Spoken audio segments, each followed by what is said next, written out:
Good afternoon or morning or evening whenever you're watching this recording. Welcome. Thank you for coming to the PBASA Masterclass series. This is the intro session.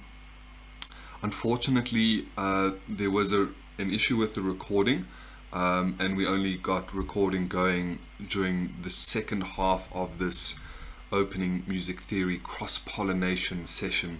So I'm making this in retrospect essentially, and just to fill the gap. However, everything else was recorded successfully. This session was meant to be for pipers and drummers alike, just to give an overview of music and some of the foundational elements in terms of the theory behind music and how we organize and label a lot of the things. So here we go. I'm going to just go through this. I will say that a lot of the stuff that I cover, especially in this front half now, I do go into more depth in the music theory for pipers. So upon watching this, you can go on to music theory for pipers, where I go into some of these things in a little bit more depth. So what are we doing? In this session, I just want to establish and label some of the fundamentals of music theory. And I began the session on the day with a question to everyone, and that question was, what is music? And it's such an innocent seeming question, yet when we try and think about it and describe music, it becomes rather difficult. And I had a couple of nonplussed faces looking at me, and a couple of really good attempts as to what music is, and we basically came to the conclusion that music is simply the organization of sound. Not to take any magic away from what music is and what it does for us, but if we just think of it in maybe the simplest way we could describe it, is just organizing sound. And within that, there are various ways in which we organize sound. So on one side of a spectrum, we have pure organization, pure composed music, and we start loosening that definition until we get to a boundary where music and noise start to coalesce, and then we keep going across to the other side of the spectrum, and we get noise or chaos. And so obviously not necessarily within the pipe band world, but within other approaches and styles, genres of music, we get a little bit of chaos built into it, a little bit of freedom of expression and things happening on the fly in terms of improvisation, which I do cover a little bit in a talk as well that was done on the day, just basic tenets of improvisation on the Highland pipe. It's not something that's really taught very much or discussed, but I think it does have a place. It does have a place in our approach to things. Right. So if we now that we've established the fact that music is just organizing sound in various ways, we can then distill into three main elements. So we can organize pitch, which is essentially frequency. Those are notes, musical notes. We have rhythm. Obviously, that's probably the first thing that starts to make musical sense to us when we're listening to something, is does it have a discernible rhythm? And that has to do with time. And then also dynamics, which is loudness in music. So the pipes themselves, they really have on and off. Yes, certain pipes can be louder or softer, or quieter rather, and sometimes the top hand notes are a little bit quieter than the bottom hand notes, but essentially the bagpipe is quite flat, dynamically speaking, and this is where the drums come into play, because they can be played barely sounding or at fortissimo, which means extremely loud. So dynamics is not meant to be underplayed or overlooked by any means, because it is what brings a lot of life and vitality to music. Right, so we'll delve into some of the ways that we organize pitch, rhythm, and dynamics. But first, if you want to get to know music theory, especially in terms of things like scales, intervals, and chords, and the modes, you need to spend some time getting familiar with the 12 notes that we find on a piano. And these are the 12 notes that any chromatic instrument is able to play. So obviously the piano, guitars, violin, the flute, many instruments are able to play across these 12 notes. This is called equal temperament, meaning that across an octave, so here we're looking from C to C, across an octave where we're just basically doubling the frequency of a note, we have 12 logarithmically equal steps. And yeah, this is 12 tone equal temperament. It was basically devised by Bach so that all instruments could play together at any time in any of the musical keys that we have without having to retune. So we have equal temperament and we have just intonation or just temperament, which is kind of where the pipes sit. So we tune all of the notes in our scale to be harmonically correct against the drones, which serves as our tonic note.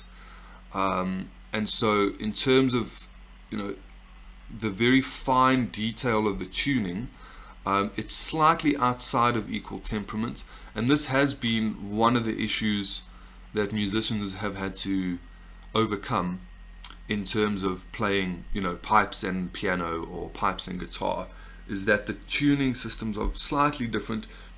It's not a horrible clash, but it is noticeable at certain times. And also over the years, I suppose people have been trying to tune pipes to equal temperament so that it fits in a little bit better with the piano, say. But again, in music, we have these 12 notes. We have 7 natural notes and 5 what are called enharmonics. So we see C sharp and D flat, D sharp and E flat, F sharp, G flat, G sharp, A flat, A sharp, B flat. So those are just 2 possible names for that note, but essentially the same actual sounding note on the keyboard. So what we play on the pipes is not A, B, C, D, E, F, G, A again. We actually have 2 sharps in our scale, namely C sharp and F sharp, because we're in a mode which is very similar to a major scale. We're in the Mixolydian mode, and I do go into a little bit more depth on that in music theory for pipers. So the first thing we need to know is one of the first things is the actual notes that we sound on the pipe. Yes, we are taught A to A or low G to high A, and we don't say sharp or anything like that. But if you look on certain sheet music, we see 2 sharps in the key signature right after the treble clef, and that actually is indicating that we play a C sharp and an F sharp. To add another layer of complexity, we actually play in B flat. We're closer to B flat than A natural, which again is a bit of a learning hiccup in terms of us wanting to play with other instruments. And again, that's a little bit more depth in music theory for pipers. Okay, so getting to know this and learning how a certain scale works or sits on a keyboard will really help us to understand the pipes a lot better. So let's just expand some of these pitch-based elements. We have things called intervals, we have scales, we have chords, and then finally we have a musical key. All of these things are actually interrelated, meaning that they come from the same place.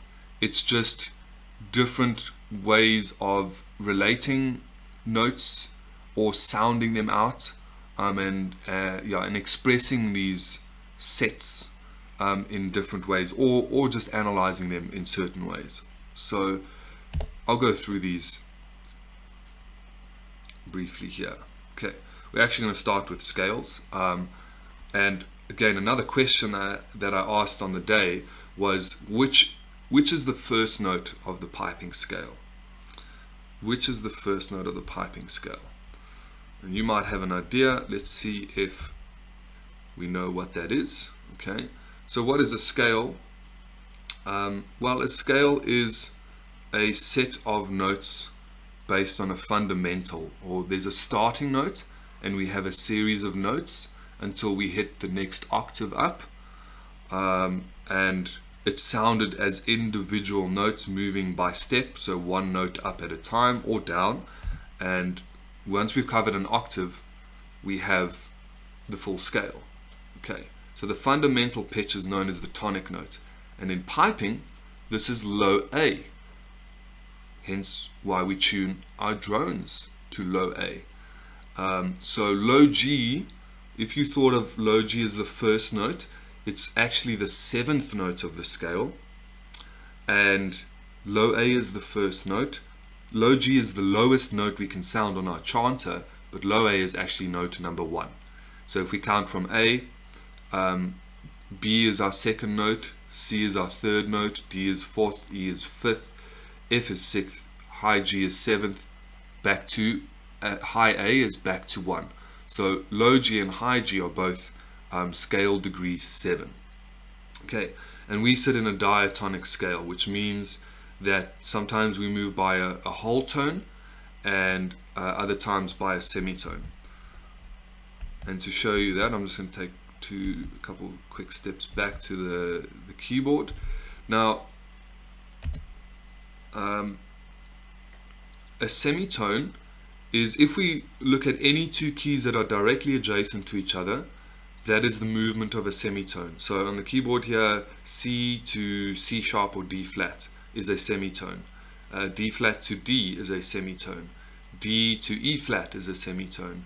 E flat to E is a semitone. E to F is a semitone. And that's how we get the 12 semitones across the octave. When we just double that distance, so from C to D natural, D to E natural, or from E, that would actually make F sharp, because E and F are directly adjacent, so that's a semitone. E to F sharp, that's a whole tone. Or if I jump from F sharp to G sharp, that would be a whole tone. So we can hear that the gap between those two notes is slightly larger.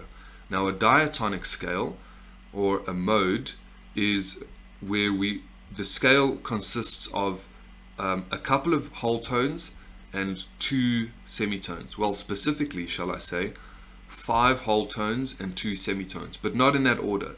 There's always a gap of 2 or 3 whole tones before we find another semitone.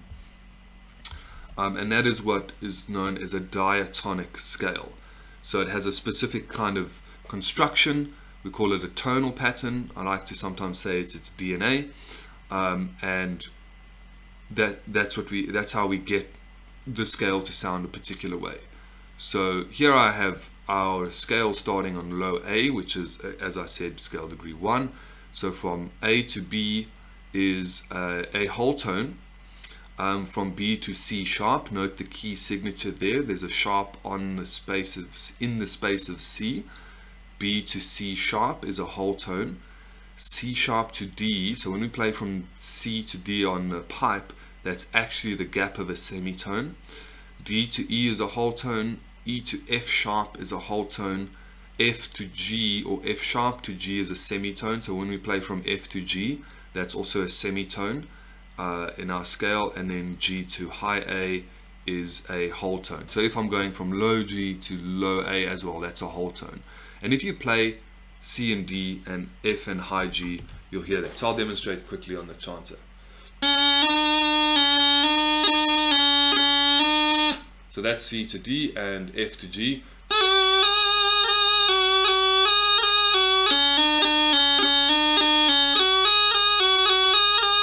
So those 2 points are where we hear a semitone, and every other time we have a step in our scale, that's a whole tone. And that is what essentially gives the character to our scale.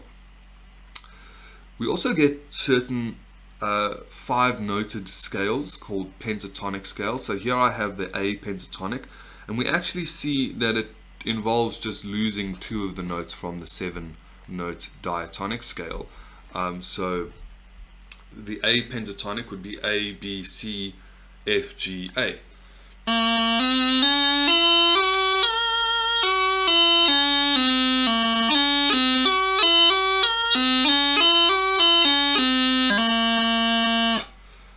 And I'm sure you can think of a couple of tunes that you already know, pipers, that involves those notes. For example, Green Hills, the first part, yes. Second part, it uses most of the notes of the scale. But The Battle's Over, that is very much using only these 5 notes of the A pentatonic, except for a quick little passing high G in the second part. Yeah, so a lot of Celtic music is based on pentatonic scales, of which we have 3 primarily. And again, I'll go into more depth on that in the music theory for pipers. Okay, I just want to cover intervals here.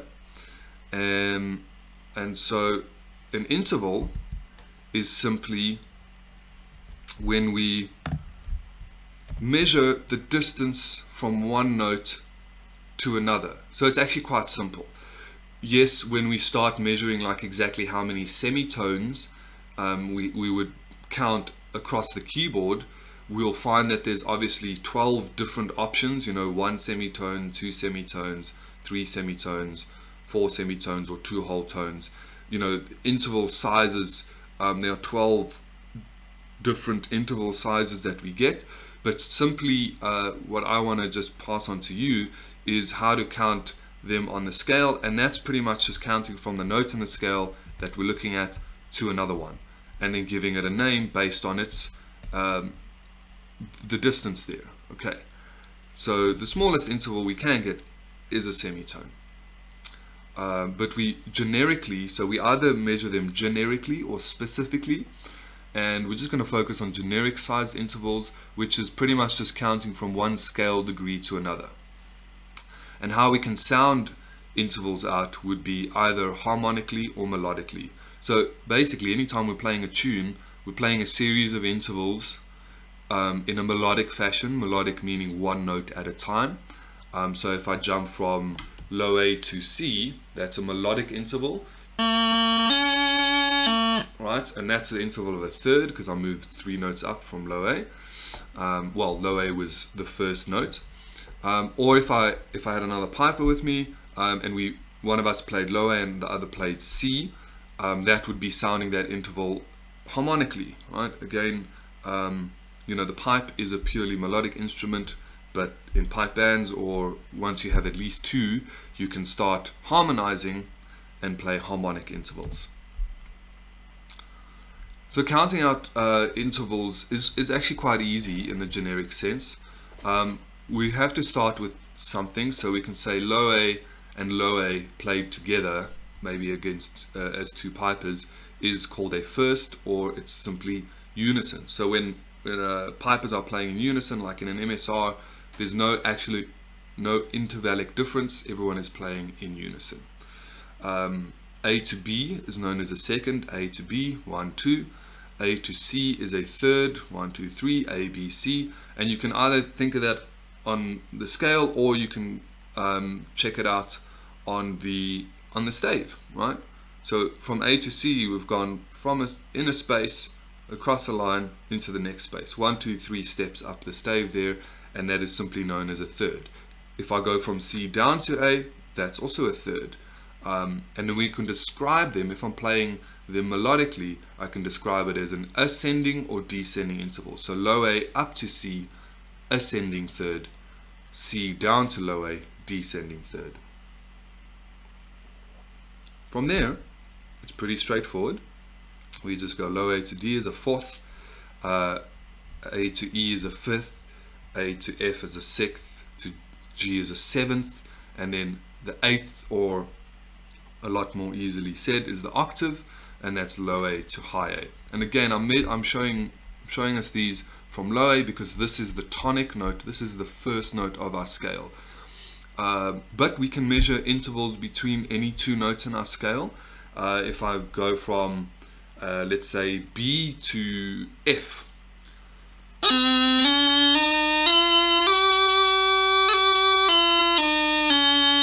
that's a fifth, right? B, C, D, E, F. 1, 2, 3, 4, 5. So that interval is also a fifth. If I went from low G to high G, that's also an octave. So we've got 2 points where we can play an octave. And again, we can measure between any two notes. I've just started here and measuring all of them against low A.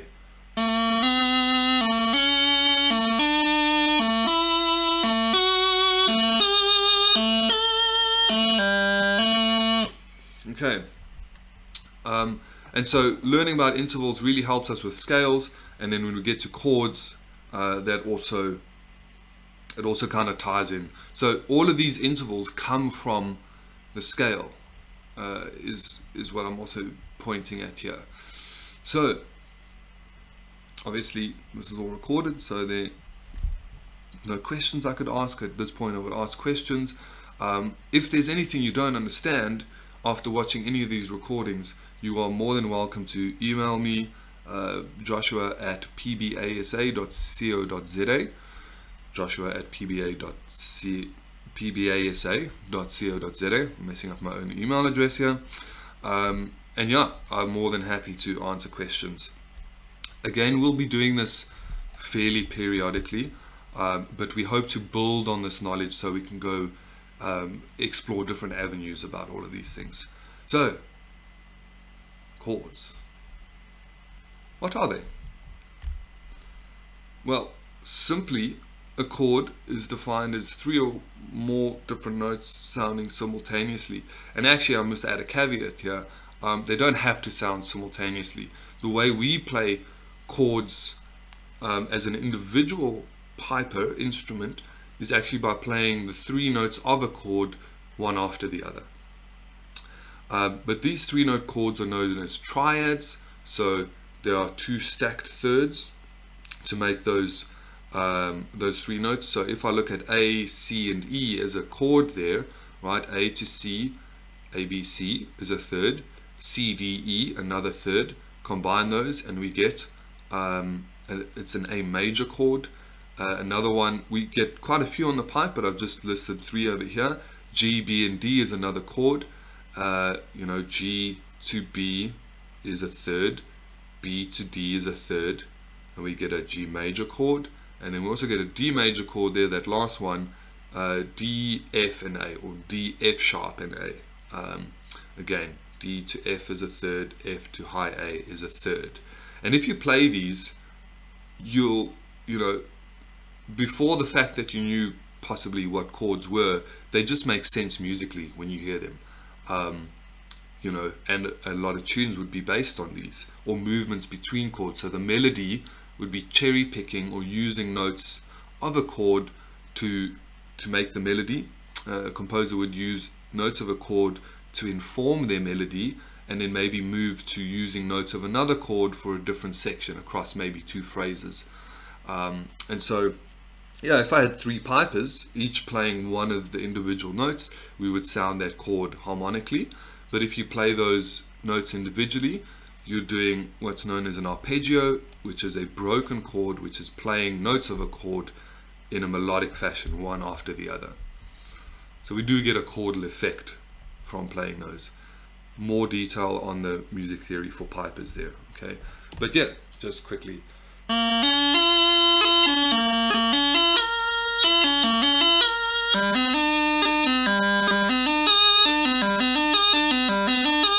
It's not quite a melody yet, okay? If I add notes in between some of those chord tones, it starts to sound a little bit more like a melody. Or I'm developing it into possibly a pentatonic scale. Okay, so we've looked at scales, which is a series of notes based on a fundamental tonic. and we have either a diatonic or a heptatonic, as it's sometimes known, 7 notes before we reach the octave.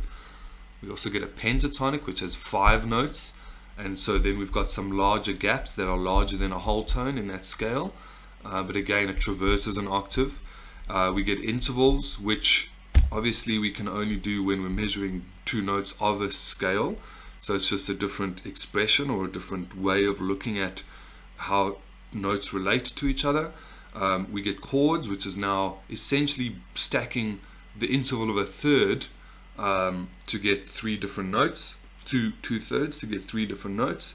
And again, if just by playing them, they do make a lot of sense to the ear, and it all essentially coalesces into a musical key, which is if I formed a chord off of every single note of a scale just by stacking 2/3 above each note of the scale, I'm going to get 7 different chords, and this is what's known as a key. We can actually extend these into chords that have 4 notes, but for now we're just checking out these here. I know that in this example here, a good third of the notes are higher than what we can actually play on the pipe, but if you actually take, for example, 1, 2, 3, 4, 5, on the 5th chord there goes E, high G, and then that would be a B. If we actually play that B an octave lower where we can actually play it, we can still get what's known as the E minor chord there. So a musical key essentially just means that we're sticking with 7 notes, and we can form a bunch of chords off of those notes, and all of the notes in those chords that we have formed are notes from the scale, and thus everything is related to each other.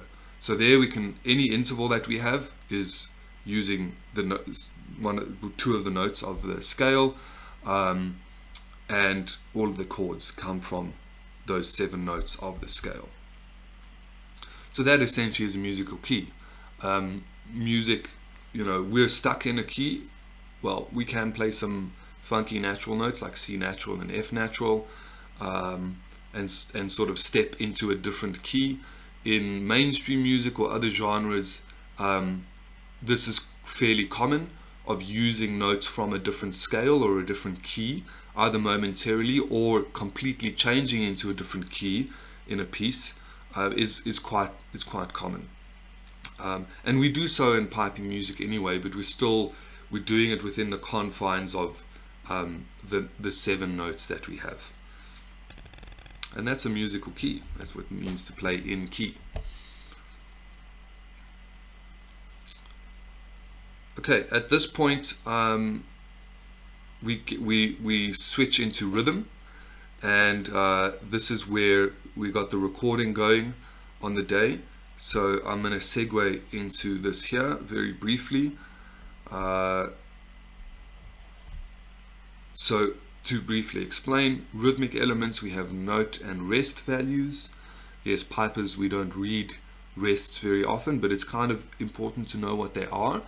And in some ways we try to simulate rests with some of our movements. We get time signatures, or otherwise known as a meter. So things like 4/4, 3/4, 6/8, 2/4, and then we also get tempo, which is beats per minute. That's fairly straightforward to understand. And so obviously note and rest values is just subdividing time, and a time signature is organizing a certain amount of notes per bar, which does give us a kind of a pulse feeling, 4/4, 1 2 3 4, 1 2 3 4, versus 3/4, which is 3 beats in a bar, 1 2 3 1 2 3 1. A little bit of a different feeling there in the pulsing. And then tempo is obviously how many beats in the minute do we have, and so we can play a 4/4 at 80 beats per minute, like a 4/4 march, or we could play a 4/4 at 115 beats per minute, like an upbeat strathspey. Okay, so we do all, if you're able to read music, and I did say earlier that rhythm is essentially the first thing we start to discern as, okay, this is something musical, before we even hear any sort of melody or chords or harmonies like that, we wanna latch onto something rhythmic. Okay, and so note values are just telling us how long or how short a certain note is, or a rest. A rest, importantly, is not a pause in the music, but it's rather a deliberate period of silence, which really helps us to give phrasing. We don't have very many of these even in snare drumming music, but to sort of emulate rests will help us to phrase our music a little bit better. Okay, so the 5 most common note values we get goes from a quarter of a beat, which is a semi-quaver or a 16th note, to a whole note or a semi-breve, which is 4 beats long. And we do get dotted values and things like that, so it's basically just subdividing a beat or subdividing time, and either squeezing a couple of notes into a beat or having a note last over more than a beat. And all of our embellishments do consist of shorter note values. Essentially, they're written as 30-second notes, which was 3 tails, and we play them within the written note value, so they don't really add to the bar. So here's a quick overview of the note value tree. We start off with the whole note or the semi-breve, which is 4 beats in length. We can split that into 2 minims or half notes, which are 2 beats in length. Those can further be subdivided into quarter notes or crotchets, which are 1 beat in length in a simple time signature. Then each of those split down into 2 eighth notes, which is half of a beat, and then again into semi-quavers or 16th notes, which are 4 in a beat. So we're going from a whole note, which is 1, 2, 3, 4, to half notes, which is 1, 2, 3, 4, 1, 2, 3, 4, and then quarter notes 1, 2, 3, 4, 1, 2, 3, 4, eighth notes 1 and 2 and 3 and 4 and 1 and 2 and 3 and 4 and then 16th notes, even at a moderate tempo like this, are fairly quick. 1E and a 2E and a 3E and a 4E and a 1E and a 2E and a 3E and a 4E and a taka taka taka taka taka taka ta. Right, so obviously we do dot some of these values so we can extend them and find gaps in between, but these are the 5 basic most common note values that we have. Okay, I'm gonna go until we switch over to the recording, which I think is on the next slide or 2. So, just getting familiar with what they look like, the whole note and the semi-breve, what the rest looks like, which is at the bottom there. It's always a rectangle hanging off of a line, which is a full bar of nothing. To the half note, the minim, 2 beats. The rest is the rectangle now sitting on top of a line. The quarter note, the eighth note, and this 16th note or crotchet, quaver, semi-quaver all look like that individually. We know that when we get more than 1 eighth note or 16th note, we start to beam them, where there's the tails essentially join up, and this is how we read value quickly, where we can see, okay, all of those relate to 1 beat, kind of like how we read language, with a bunch of letters grouped together and then a bit of a space and then another bunch of letters, and we end up learning to read the entire shape in one go rather than individual letters. This does happen in a musical sense too, and below that are all of the rests for those.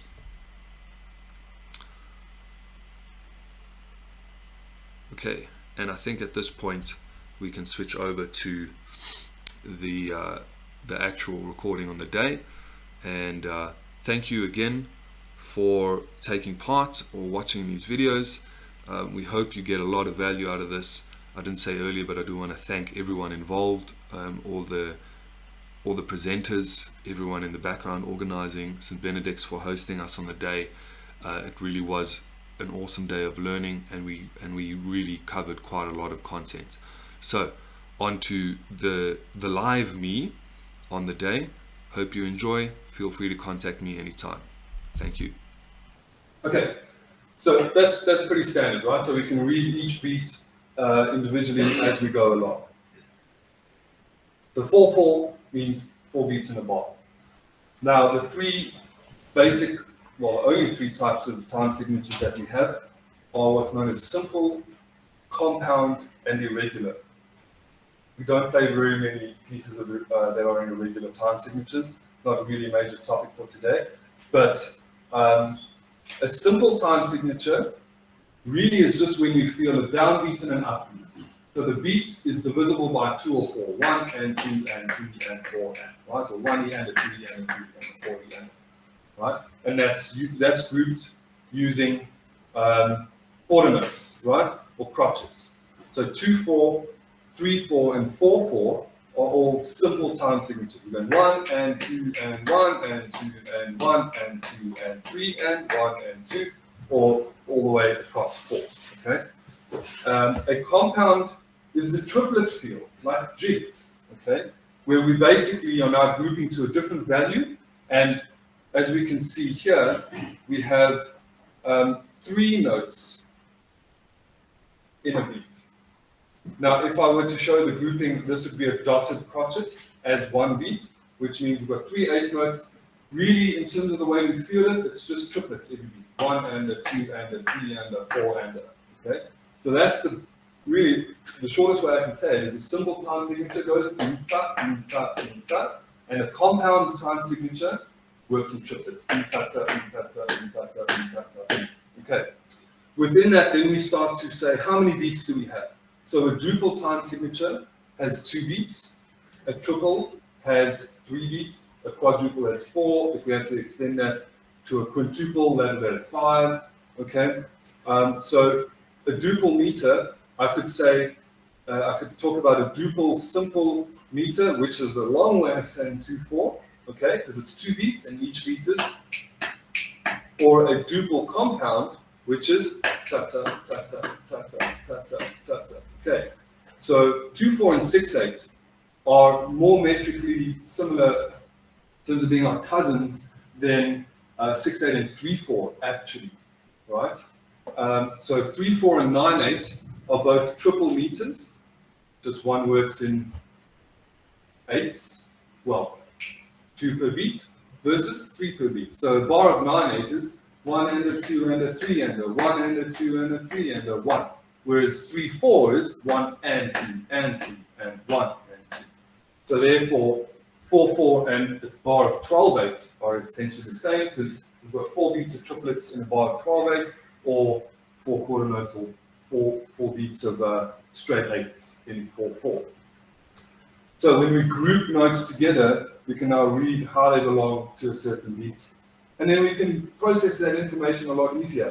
And every bar has to have the same amount of notes. We can't write more or write less. If we want to, we have to say a different time signature, put up a different time signature. So again, I think all of you have been learning for a while, so you kind of have an idea of what time signatures do. Lastly, tempo. Measure is beats per minute.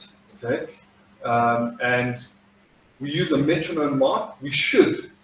It's not commonly practiced, but it's a really good idea to include in your scores or write for yourself. Quarter note at 120. That'll be like a fast jig or Strasbourg tempo. Most of the time, we just measure it in quarter notes, but you might actually go half note at 60. Okay, we would use a half note maybe for a real timing. Okay, and you could say maybe a half note at 55 might be a bit more, or a bit slower, maybe in the high 40s. Okay, but that's simply known as a metronome mark. We don't see this often in practice, but it's very useful. You could even do a tempo rate. So you give a piece of music out, or you learn a piece of music, and you say, well, the lower edge of the tempo can be about here, and the higher edge of the tempo can be about here. So you can play this piece between 100 and 110 beats per minute. And it's a good guide to give people, and bands in particular, practice.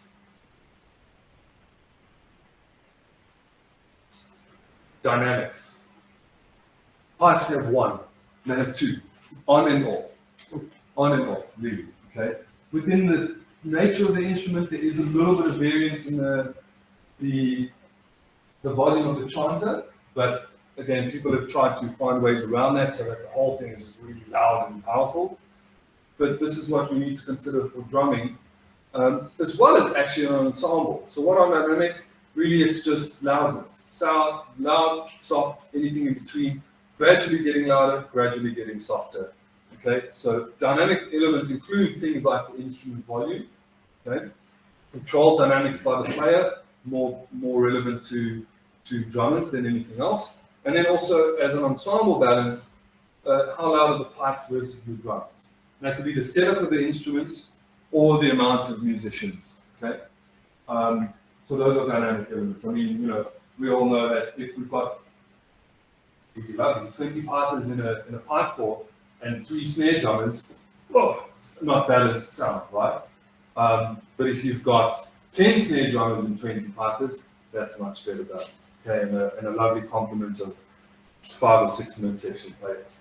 And again, certain drums are louder than others, or the way they're set up. Certain pipe, chanter, and reed combinations are louder or softer than others. And so that all needs to be considered as part of dynamics. What gives life? Yes. So I just want to clarify the ratio of drummers to pipers, that will be like 2 pipers to 1 snare. Yeah, that's a pretty good ratio. You could even get away with 3. Okay.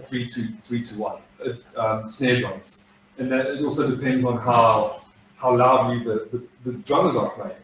You know, if they're sort of less experienced, they're not going to be playing super loud.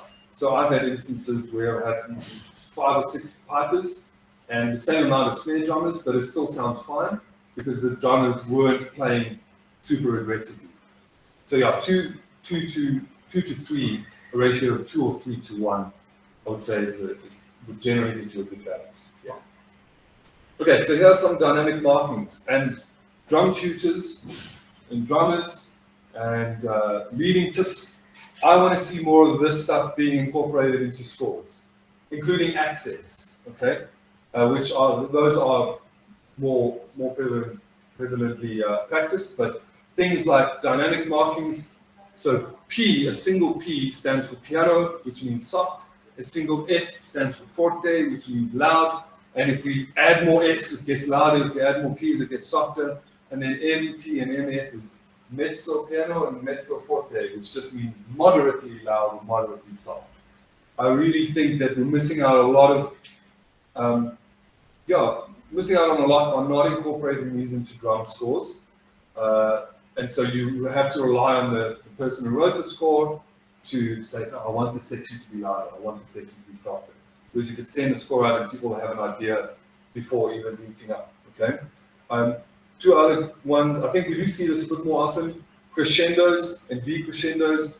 They're not always accompanied by a dynamic marking, but that obviously you can see. Gradually get louder, gradually get softer, and that shows us over the span of time. So it could be 2 bars, it could be 1 beat, you know, like big swell, quick swell there. Okay, so those are dynamic markings. I would love to see drummers use more of this more often in their scores, because you're the only ones that can bring that change of dynamic volume to our performances. Okay, just one last thing, and this again I'm just going to touch on very quickly, is drone pitches and harmonics in relation to the chanter. I was drumming right now. Why? But I want us to understand why the pipes sound the way that they do, and just almost that, I guess. And what goes on? What are the drones doing? What is the chanter doing? So I know this looks complicated. I'm going to simplify it, and I'm also going to go over this again a little bit later for the pipers only. But basically, we exist in a range of 1, 2, 3 octaves. Okay. Basically, the big one, the bass drum, is what we tune our bass drum to. So they technically need to be at the same pitch. Sometimes drummers, bands tune them to a bit of a different note, but essentially the pitch of the bass drone and the bass drum are the same thing, and that's right at the bottom here. Then an octave higher, so the next A that we get up is the tenor range, and that's where our two tenor drums are tuned to, as well as the midsection. So if you've got a tenor drum on A, they are an octave higher than the bass drum. And any other notes, obviously now we tune into E or B or whatever, they're going to be in that range here, which is below the chanter. So they're an octave higher, and I think this is kind of why they actually called the midsection, more so, not so much the fact that they stand in the middle of the band, but they are actually in the middle of the range of pitches that we hear. So bass, fundamental frequencies. The tenor section, the midsection, is around the middle and octave higher, and then the notes of the pipe chanter exist in a range of octave above that. And so that's how we get our spread of sound there. And within the drones, there are harmonic frequencies that we align the notes of our chanter to in order for them to sound good against the drones. Okay? And that's called the harmonic series. So another thing we want to understand about music notes is that a musical note is a collection of frequencies all working together that create this pleasant sound. If we hear a single frequency, that's like an alarm system or a siren. It's not really a natural sound, and it's piercing, it's unpleasant, particularly at higher frequencies. So in the bass drone harmonics is actually one of the notes from the tenor drone, and notes in the chanter. And in the harmonics of a tenor drone are the notes, some of them line up to notes on the chanter. And when we hear a really well-tuned bagpipe, we're hearing all those harmonics just lining up and making joy.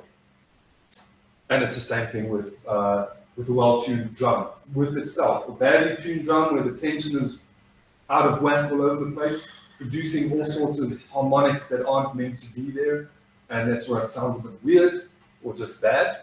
And when it's well-tuned, all of those harmonics line up. So even in a bass drum, we will be seeing or hearing a large portion of these frequencies, all coalescing to make a lovely tone for us. So yeah, even obviously pipe bands are based around the bagpipe, so it would make sense that we tune our drums to reflect that. Does the snare drum have a pitch? It has pitch, but it doesn't have a note. I made that mistake once. My early days, I took a tuner to the snare drum, and guys went cha-cha. And people were standing there waiting to see how long it takes you to realize that you're not going to get anything. So yes, we can tune snare drums to have a sharper timbre is probably the better term to use. Timbre meaning the coloration of the sound, the quality of the sound. So it could be high and kind of sharper, or it could be lower and flatter and broader, but it's not a higher or a lower note per se like here. If we take the snare off, there might be an inherent pitch in the drum that we get, but that's pretty much dissipated or choked by the snare. That's how we get that sound. And then actually we don't need to worry about this, but we're going to see this later, the pipers, exactly which frequencies, harmonics line up with the chanter there. Okay, so that's it. A quick broad overview of the foundational rudiments, elements that makes us recognize music as what it is. Okay, there's kind of dry stuff there, it's putting things in boxes, but there is a craft to music, and there are rules and conventions, and then there's the creative side of things. We want to try and bring them together. Cool. That's me. Thank you. Any last questions? The first question, with the key signature, I just wanted to make sure whatever the sharp is on, is that the actual note that is sharp? Yes. Okay. And then for the harmonics, when everything is tuned, let's say perfection, is there a way you could describe what the sound should sound like? So if I had to just, it's different for each note or combination, but when you're aligning octaves, you get a ping. In most cases, you get a bit of a ping going. So if you had to, for example, say as a piper, plug your chanter stock and just tune your drones as perfectly as you can, you will hear those harmonics lining up and you get a high. And it literally, you can hear it with experience, you can hear it when it locks in and you get a ping. When notes are out of alignment, there's an oscillation. So two penadrones that are out of tune with each other, depending on how out of tune they are, will oscillate, and you get a wah, wah, wah, wah. So the faster that is, the more out of tune they are. Wah, wah, wah, wah, wah, wah, wah, and you get a ping. But with other intervals, sometimes you get a ping and you just got to learn to listen out for the harmonics. So just get a bit, it takes more time to recognize that. But that's essentially what happens. Yeah. Sounds clearer. Permission. Thank you. And this is coming from a drummer. Any questions on the chat? It doesn't seem like it so far. Okay. Well, that's me. I think we were meant to go straight into Gordon's presentation, but how about we all just have a bit of a stretch of the legs, go get some fresh air, just for 3 or 4 minutes. We'll come back in and Gordon will start his side view. Thank you very much.